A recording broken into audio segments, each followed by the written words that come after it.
Anyway, I working on some ZZ Top because I was thinking about doing those songs with the trio.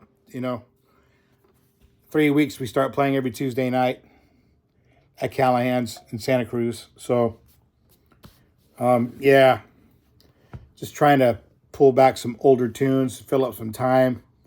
I haven't played in clubs since I think my last gig was like November 2019.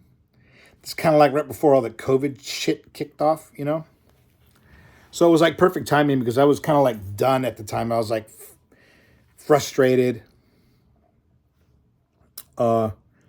musically.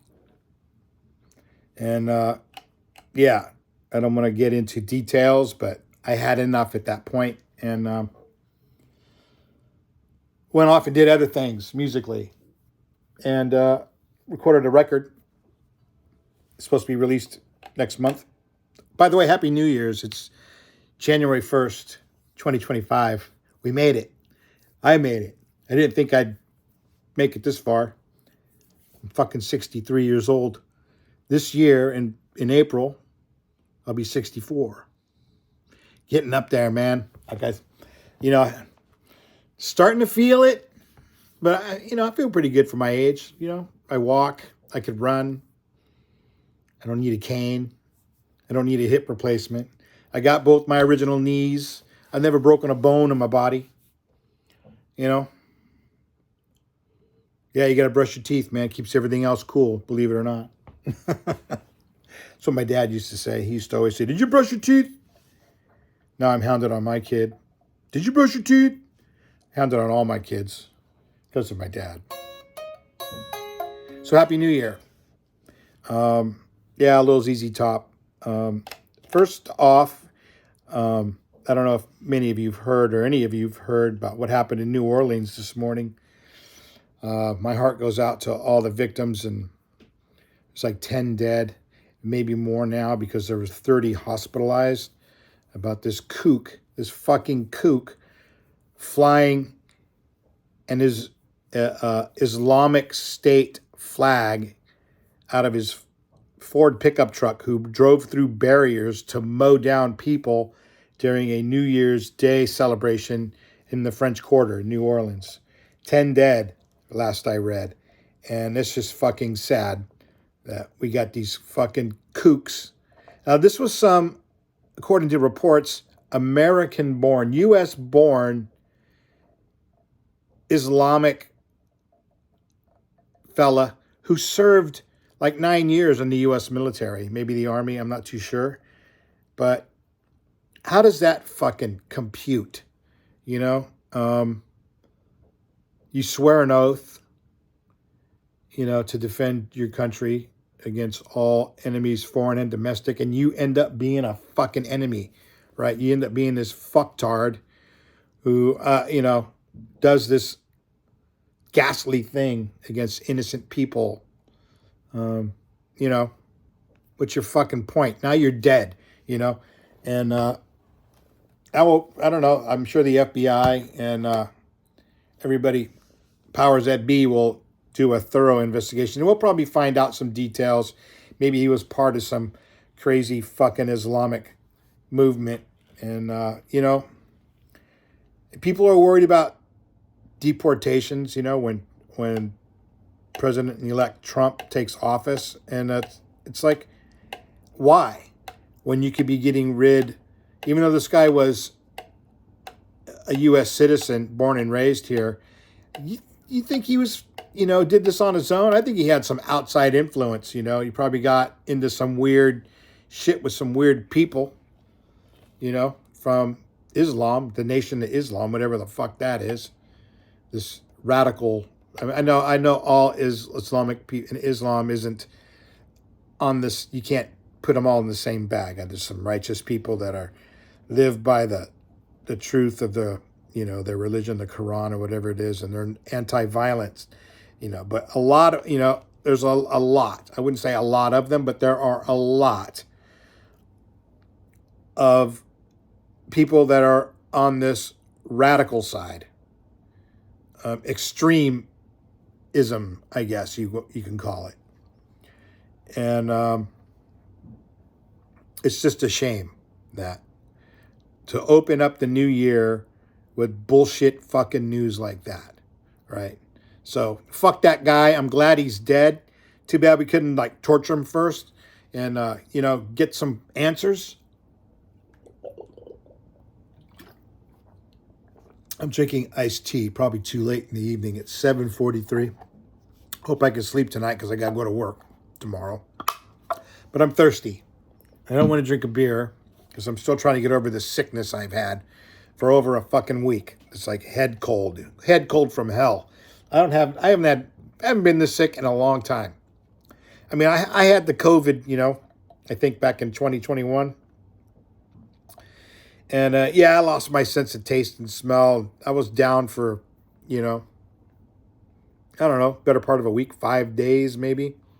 Lost my sense of taste and smell for about 2.5 days. Once I got that back, I was cool, you know what I mean? But this has been going on for almost 2 weeks now.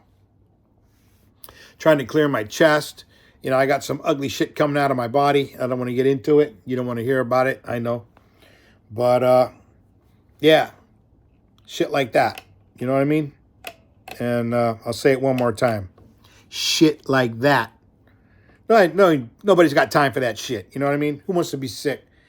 Especially over the holidays. Like New Year's Eve, last night.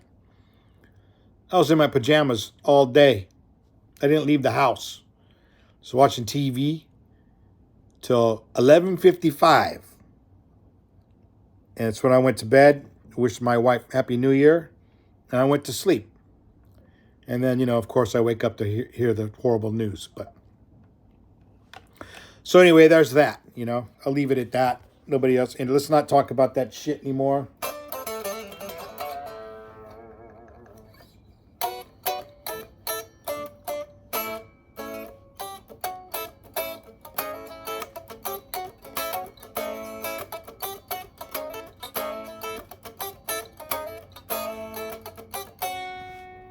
Here you can see what I'm doing.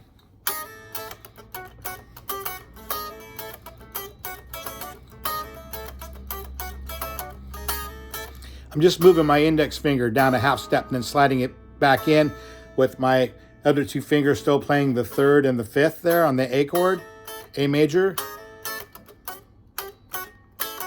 And then I'm just playing this, what is that note? I'm sorry, I'm not too fluid with the notes on the guitar neck, but on the B string, on the eighth fret, bring it back in, I sharpen it and bring it back in to the 7th fret. And then hammer it up. It's off right now, so I'm not doing anything with it. Ah.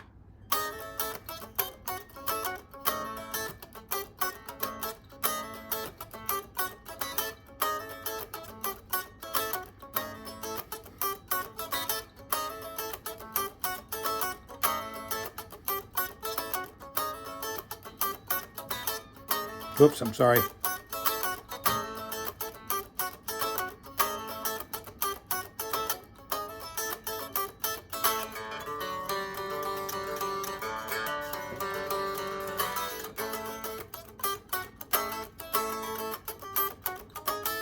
Anyway, a little funky little thing there. People used to ask me when they saw me play, like, "What are you doing with your index finger there? What chord are you playing there?" And I go, "Oh, I'm just moving my index finger half step, sliding up to it, leaving the rest of the chord in place." You know what I mean? I didn't invent it, I don't think. With this guitar player asked me that, and he was a really, really good guitar player. God rest his soul, Billy. Um, I used to love watching him play, man. He had all that Memphis shit down. Badass guitar player. And he, like any good guitar player, when you see something, hey, man, you want to learn, and you go chase that dude down. Hey, man, what is that thing you do? And that's what he asked me. What is that thing you do? I do that a lot when I'm playing little funky things or whatever, But that was it. I just slide my, half step right into the A chord, You can't have nothing down there here because you'll block what you're doing here. So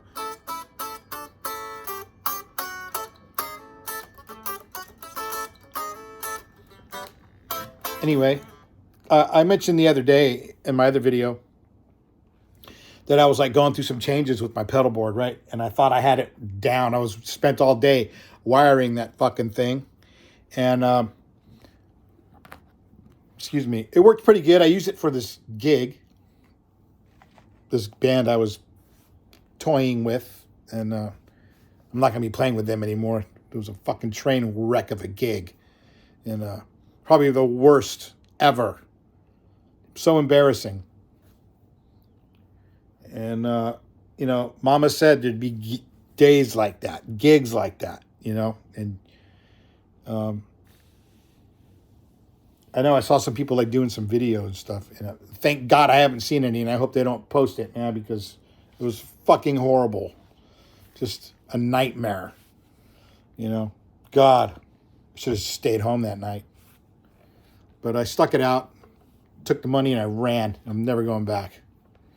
Anyway, my trio thing is still happening, starting January 14th every Tuesday night at Callahan's Pub in moldy, sometimes sunny, mostly sunny,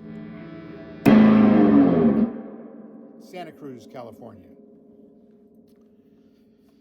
So, yeah, my pedal board, yeah. I don't know. Let's see, what I wanted to do, I just got the power supplies because I had like some horrible noise. So I got rid of the horrible noise. That went away. That isn't my issue. So I got the noise situation handled by, hooking my ISO brick from MXR. And that thing is a badass box for a power supply. There's a lot of other ones out there, but that's the one I use. I like it. I got rid of all the noisy hum and the bullshit that, comes with using those wall warts power. Don't never use those things, man. They're not the greatest. Some companies give you one that work pretty good. Made for your, like I have an 18-volt device that came with its own power supply. It's a quiet, powerful power supply. That one's good. But I'm using like some of these other ones, and the one spots are pretty good too. But it's better when you use an isolated power supply, ISO brick or something like that. You get rid of all that noise. Just a word to the wise. Now my issue is, and I'm using a fucking buffer, okay? I'm using this Empress. I forget who makes it, if that's the brand name. I can't remember. I thought it was made by Radial, but I think I'm wrong. And it's like I'm getting all my tone sucked up, even though I'm using a buffer. And I'm playing with it. I'm trying to find faulty cables. And it's like, I am so sick and tired of fucking with pedal boards, Right when you think you got it down and it sounds good. And then I found out when I put my new pedals, and I added like 2 pedals and replaced one. And all I did was add my tremolo, right? I don't think that tremolo pedal's causing the problem. I will find out. But my JHS Honeycomb Deluxe tremolo that I'm using replaced my Boss tremolo. And the Boss tremolo was okay, but I thought it was a little harsh. But this Honeycomb sounds fantastic. And I just fixed it. Somebody stepped on the cord, the power supply, the 9-volt power supply jack into the pedal, because it doesn't take a battery. You got to, I had it next to my amp, and it got stepped on and it broke the input jack for the DC power. So I had to replace that. I replaced it. And I still have, now I got this intermittent tone suck. Like I push on a couple inputs on the wah-wah, and I sprayed it with contact cleaner. I sprayed this with the Empress with contact cleaner. Redid a cable, replaced a couple cables, tested them. The cables are good. Still suck tone. It's like taking about 40% of the tone away. I mean, it's annoying. You hear the dry signal, and then you're going through your loop through the Empress, and it's like, and it's supposed to buffer. It's supposed to buffer that shit out so you don't lose your tone, right? So I got frustrated. I said, fuck it, man. You know, if I lived anywhere near Nashville, I would just take all my pedals and my pedal board over to XTS, X-Act Tone Solutions in Nashville. And they work on like everybody's pedal boards. These guys get your shit set up straight, you know. And, you know, out here, Santa Cruz, Los Gatos, San Jose, we don't have anybody that can do that. Not that I'm aware of. If so, you know, I don't know. They're probably not that good at it because I have never heard of anybody making pedal boards around here. There's a lot to it. There is a lot to doing a pedal board. And you got signal paths, you got effect chains, and which effect goes before the other. And they all sound different if you put one before the, you know, blah, blah, blah. And I bought this Boss ES8 that is a pedal switcher. A switcher that you can on the fly change which pedals are in what part of the loop and what comes before the other. But that thing, man, it's like you need a fucking rocket science degree to program that son of a bitch. And I spent like $500 on that. That's going to hit the market soon. I'm getting rid of it because I can never get it to work. Right? It's just too complicated, man. I ain't got all fucking day to read a manual that's this thick just so I could run some fucking pedals. So I went out on a limb and I bought this Voodoo Labs PX8, I think it's called. It's a switcher. It's a little bit simplified. It's got some channels that are programmable, so I can program some presets of like, you know, what effects I want to, you know, I have 3 different effects chains, I guess I can choose from. So if I have a one for guitar solos, or I have one for, you know, kind of like a rock and blues setting, or one for like some guitar solos and stuff. You know, if I want to use a fuzz pedal, I can pull that in. Anyway, it has 8 outputs, 8 loops. And the thing is, the damn thing doesn't come with the cables you need to do that. Because to run this thing, run a switcher like that, you need 2 longer cables per pedal that go back to the switcher. And then that way it's, you know, you could pull those effect pedals in and out whenever you need them. They're not always in your signal chain, so you don't have the problem of like getting your tone sucked out of you. And you know, for like $600, I got a pedal board with the switcher that's kind of like adapts to the back of it. It's both made by Voodoo Labs in Santa Rosa here in California. I've heard good things about their stuff, and so I need to get this done before I start, you know, this Tuesday night gig. And then I have a gig up at Hempfling's in Ben Lomond on the 18th of this month. And I want to make sure that I got this shit dialed in. You know, I mean, I could play the gig, probably just bringing one little overdrive pedal. That's probably all I need, and a tremolo pedal, and get the job done. I mean, I don't use, you know, but I got some cool reverbs that I want to use, and I want to explore that. And I want to, you know, I'm kind of tired of using a Crybaby. I don't use it that much anyway. Maybe it doesn't make the pedal board when I put it back together. I have this full tone Deja Vibe, which is like a Roto Vibe pedal with the expression pedal built in. I don't use that much, you know. I might pull that off, who knows, and just keep it simple, you know. I just want a clean fucking signal path, and it's killing me, right? So, yeah. There's that. That's what I'm doing with that. Secondly, last time I talked about the movie I went and saw Nosferatu.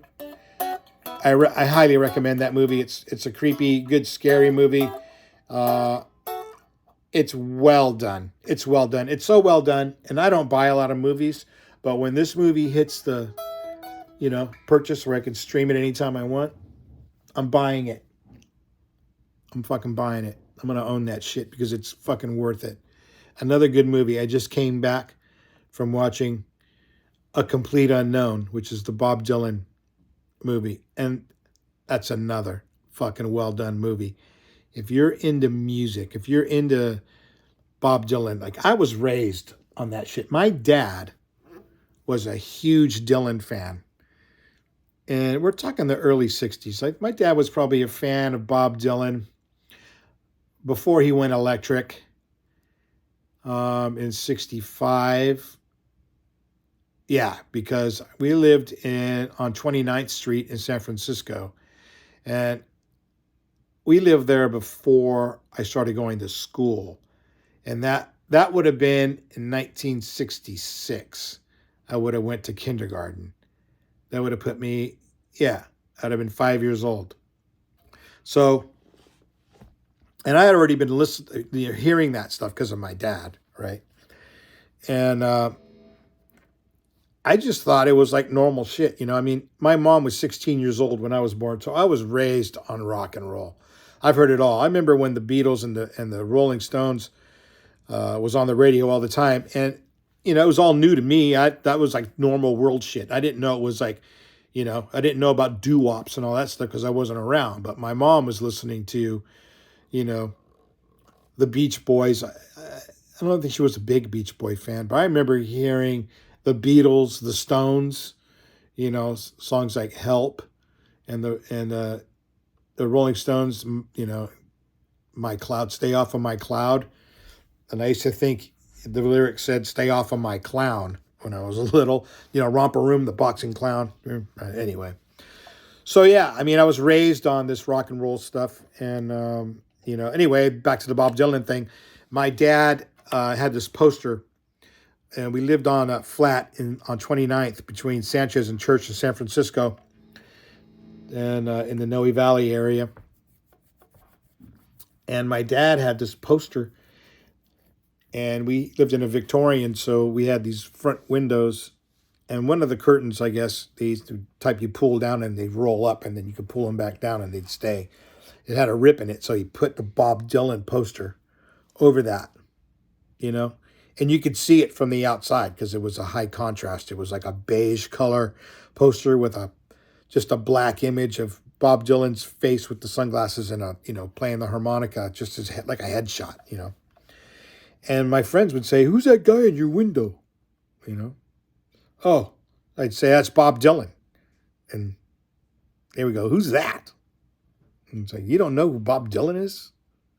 I mean, in my household, it was a normal thing, My dad was way into that shit, and yeah, so that's, Anyway, the movie brought back a lot of memories, and it's about his coming to, and it ends when he plays the 1965, I think it is, 66 Newport Folk Festival, and he plays electric.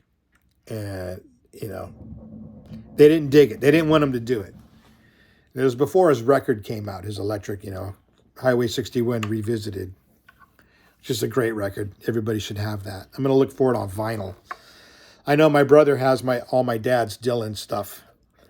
I'll probably never be able to take that from him, but, I'll ask him, "Hey, are you listening to the Dylan stuff? I got a turntable. I want that, blah, blah, blah." But anyway, yeah, there's that. That's a good movie. It's called, A Complete Unknown, about Bob Dylan's rise. And it's got some great actors, great acting. Some of my favorite actors in there. Robert Norton does a really good job, plays Pete Seeger. I think that's about the only one I really remember, but the acting's good. I've seen some of the other actors in other movies. I think Elijah Wood wrote the book. It's something about, the credits went by a little fast, but it was written about the book Bob Dylan Goes Electric. And so, great movie. Anyway, that's it for now. Talking too much. I'm going to go. I wish you guys a happy new year and a healthy one. I hope you stay safe. And once again, I want to extend my heartfelt feelings to the victims of the New Orleans, savage attack, terrorist. Yeah. All right, everybody. Have a good one. Happy New Year.